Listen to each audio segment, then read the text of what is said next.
ओम शांति। अव्यक्त इशारा। डेट दिसंबर 20। ब्राह्मण जीवन में जितने ब्राह्मणों का आपके प्रति स्नेह, सम्मान अर्थात रिगार्ड होगा, दिल से संतुष्ट होंगे, उतना ही आप पूज्य बनेंगे. ബ്രാഹ്മണ ജീവിതത്തിൽ എത്രത്തോളം ബ്രാഹ്മണർക്ക് താങ്കളുടെ പ്രതി സ്നേഹം, ആദരവ്, അതായത് ബഹുമാനം ഉണ്ടാകുന്നു, ഹൃദയത്തിൽ നിന്നും സന്തുഷ്ടരായിരിക്കുന്നുവോ, അത്ര തന്നെ താങ്കൾ പൂജ്യനായി മാറും. പൂജ്യ കെ ലിയെ സ്നേഹോ സമ്മാൻ ഹോത്താ ഹെ.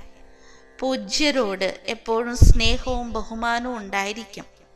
സ്വയം ബി സന്തുഷ്ട ദൂസരെ ബി സന്തുഷ്ട. സ്വയം സന്തുഷ്ടരായിരിക്കും, മറ്റുള്ളവരോടും സന്തുഷ്ടരായിരിക്കും.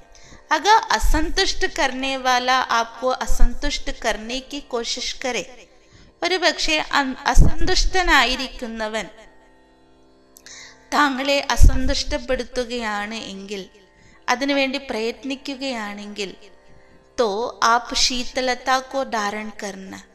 അവിടെ നിങ്ങൾ ശീതളതയെ ധാരണ ചെയ്യണം. വോ ആപ്കോ അസന്തുഷ്ട കരെ, ആപ് സന്തുഷ്ടതാ കാ ജൽ ഡാലന. അവർ താങ്കളെ അസന്തുഷ്ടപ്പെടുത്തുമ്പോഴും അവരിലേക്ക് താങ്കൾ സന്തുഷ്ടതയുടെ ജലം കൊടയുക. വോ ആഗ് ജലായി ആ പാനി ഡാലന.